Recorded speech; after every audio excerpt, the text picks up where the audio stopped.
Hello guys, सबजनालाई welcome छ मेरो आजको ब्लगमा।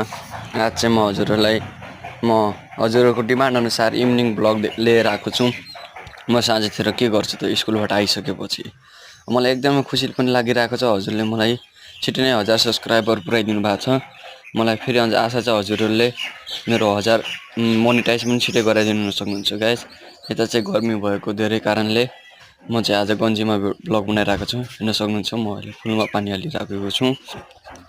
यसै गरी हामीहरू साँझतिर पानी सानी हालेर किताब काफी पनि पढ्ने गर्छौँ गाइज। खाली बस्दैन एक समयमा पनि। अहिले चाहिँ हामीहरू अहिले पानी हाल्ने टाइम भएको कारणले म पानी हालिरहेको छु। हजुरको डिमान्ड अनुसार मैले हेर्न सक्नुहुन्छ यति धेरै छन् फुलहरू हाम्रो यता। सबैमा पानी हाल्नुपर्छ। यो घरको वरिपरि सब बोटा बालीहरूमा पानी हाल्नुपर्छ। उता साइड हामीले घोगाहरू पनि लगाएका छौँ। घोगा पनि देखाउँछु गाइज म। हजुरले हेर्न सक्नुहुन्छ हामीले घोगामा के बाँधेका छौँ किनकि चरा खान्छ भनेर।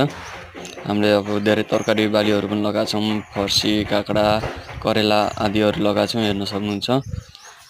हेर्न गर्नुहोस् गाइज। मलाई फेरि आशा छ हजुरले धेरै माया गर्नुहुन्छ। आजको ब्लग यहीँ गरेको छु। छिटै मलाई मोनेटाइज गरिदिनु होला।